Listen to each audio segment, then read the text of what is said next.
पर स्टार्ट करते हैं अपने आज के करंट अफेयर डेली बेसिस पर। यहाँ पर आप पढ़ सकते हैं कि कौन organiser special day news of the day and PYQs। आप मेरा टेलीग्राम चैनल ज्वाइन करें अमन सर वाईफाई स्टडीज और आपको इस वीडियो का PDF अवेलेबल हो सके। रेगुलर वीडियो देखिए हाल फिलहाल में ग्लोबल क्लाइमेट रिपोर्ट जो है इसका डाटा रिलीज किया गया वर्ल्ड मेट्रोलॉजिकल ऑर्गेनाइजेशन के द्वारा। पहली बात तो ये अभी जो है एग्जैक्ट डाटा नहीं है, फुल एंड फाइनल रिपोर्ट नहीं है। एक्सपेक्टेड जो फुल एंड फाइनल रिपोर्ट जो है वो पब्लिश की जाएगी अप्रैल 2023 में, लेकिन फिर भी जो है वर्ल्ड मेट्रोलॉजिकल ऑर्गेनाइजेशन के द्वारा ये डाटा रिलीज़ किया गया प्रोविंशियल स्टेट में। और ये जो डाटा रिलीज़ किया गया वर्ल्ड मेट्रोलॉजिकल ऑर्गेनाइजेशन के द्वारा, इसके हेडक्वार्टर पूछे जा सकते हैं, जनेवा स्विट्जरलैंड में इसके हेडक्वार्टर है। डाटा के बारे में जानेंगे इससे पहले एक क्वेश्चन देखिए, महात्मा गांधी जी के पॉलिटिकल गुरु का नाम क्या था? आंसर कमेंट बॉक्स पे दीजिएगा।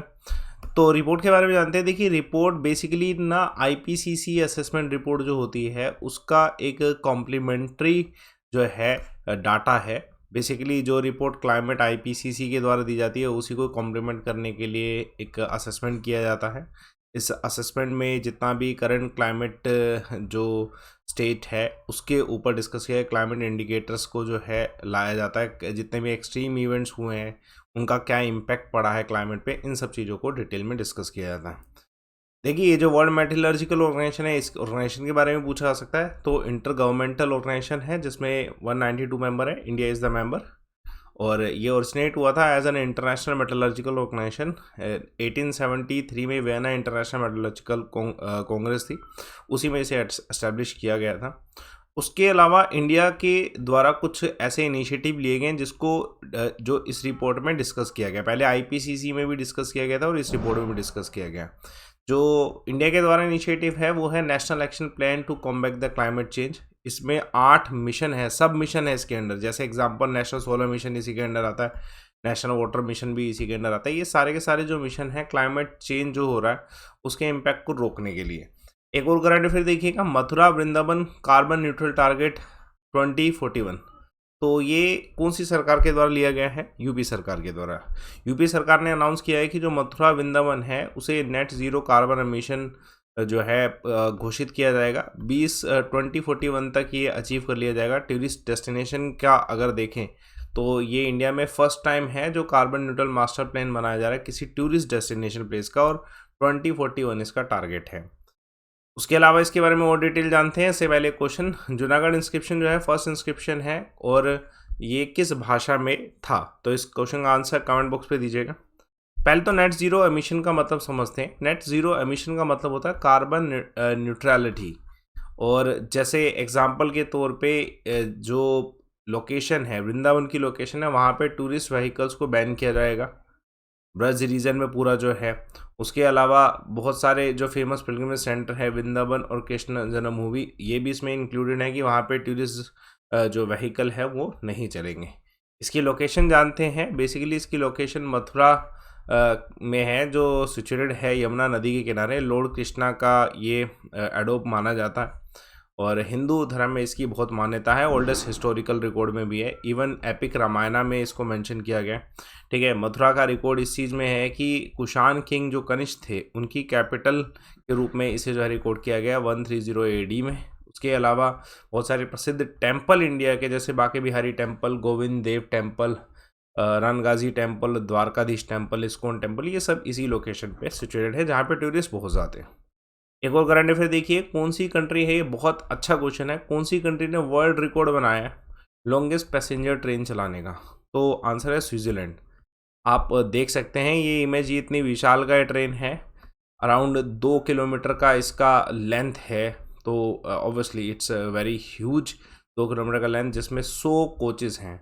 और ये अभी आप ये जो इमेज देख रहे हैं ये एल्प्स जो हिल्स हैं वहाँ पे इसे रन अप किया जा रहा है। जो रशियन रेलवे है इसके द्वारा ये वर्ल्ड रिकॉर्ड जो है बनाया गया है। अभी इस स्विट्ज़रलैंड की फेमस रेलवे सिस्टम का 175th एनिवर्सरी था, तभी इन्होंने जो है इस रिकॉर्ड को बनाया 100 कोचेज़ का। तो वर्ल्ड का लॉन्गेस्ट पैसेंजर ट्रेन इस समय स्विट्ज़रलैंड में।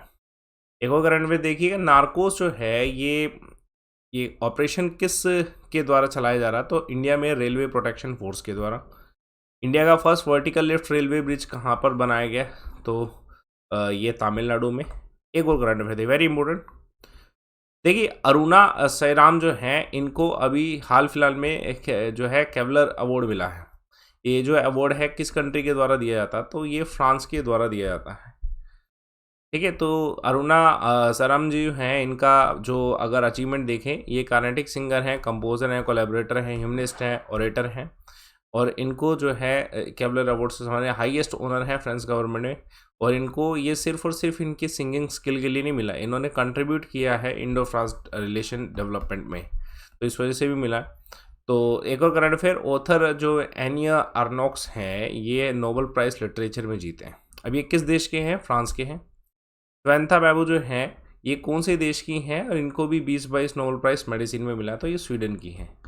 चलिए एक और करंट अफेयर देखिए, कौन सी स्टेट के सीएम हैं जिन्होंने लॉन्च किया ई उपहार पोर्टल और सीएम डैशबोर्ड? तो ये हरियाणा सरकार के द्वारा लॉन्च किया गया है। दो इनिशिएटिव हैं।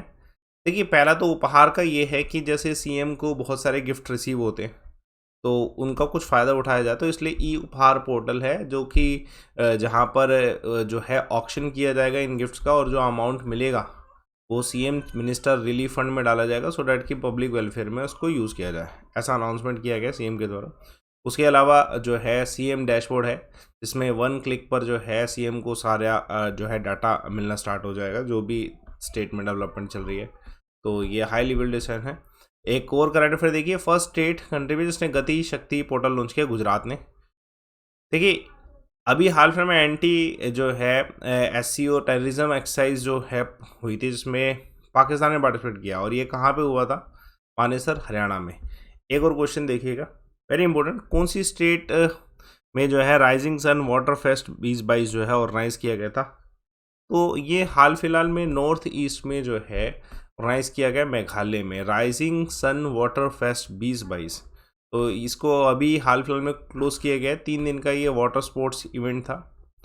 बेसिकली इसमें नॉर्थ ईस्ट की स्टेट्स ने पार्टिसिपेट किया, ये एंकरेज करने के लिए नॉर्थ ईस्ट में वाटर स्पोर्ट्स एक्टिविटीज़ को। तो उसमें एग्जाम्पल रोइंग, सेलिंग जैसे स्पोर्ट्स जो हैं लाए गए। इवन टूरिज़्म को भी प्रमोट किया गया इसकी वजह से। 7th India art festival organise किया गया, कहाँ पे? दिल्ली। और उसके अलावा सोशल एम्पावरमेंट कैंप ऑर्गेनाइज किया गया सीनियर सिटीजन के लिए, दिव्यांगन के लिए, कहाँ पे? नागपुर में। चलिए तो कल एक सवाल पूछा गया था, कौन सी नदी जो है अमरकंटक हिल से मध्य प्रदेश में ओरिजिनेट करती है? तो आंसर गौतम का सही है, आंसर नर्मदा है और बाकी सभी आंसर भी सही। आज का सवाल देखिए, बेसिकली जो एटॉमिक रेडियस होता है उसको किस यूनिट में मेजर किया जाता है? कमेंट बॉक्स पे लिखिएगा आंसर इसका। टेलीग्राम चैनल ज़रूर ज्वाइन करें PDF के लिए। और साथ के साथ दोस्तों जितने भी बच्चे देख रहे हैं, अगर आप इस समय पढ़ाई कर रहे हैं तो आपको एक डेडिकेटेड कंटेंट पढ़ना चाहिए और कंटेंट आपका ऐसा हो जो अनलिमिटेड हो, सभी टीचर्स हों, सारा कंटेंट मिल जाए और डिस्काउंट्स के साथ मिले। और ये अपॉर्चुनिटी आपको आज मिल रही है। लाइव अमन कोड आप यूज़ करने पे जितने भी बैचेस हैं, जैसे कोई भी एग्ज़ाम है आपका, नीट है, गेट है, IIT, एनी एग्ज़ाम, कोई सा भी एग्ज़ाम, उसमें लाइव अमन कोड से पहले तो डिस्काउंट ले लेना। जितने मैक्सिमम हैं वो लाइव अमन कोड से ही आएंगे और आपको इसमें टीचर्स भी सभी अवेलेबल होंगे। जितने भी कोर्स आप लेते हैं अनलिमिटेड एक्सेस होगा लाइव अमन कोड यूज़ करने की वजह से। तो आप इस कोड को ज़रूर लगाएं, इस कोड को लगाएं, बेनिफिट होगा। और प्रोसीड टू पे करें। सेशन को लाइक करिए, शेयर करिए, चैनल को सब्सक्राइब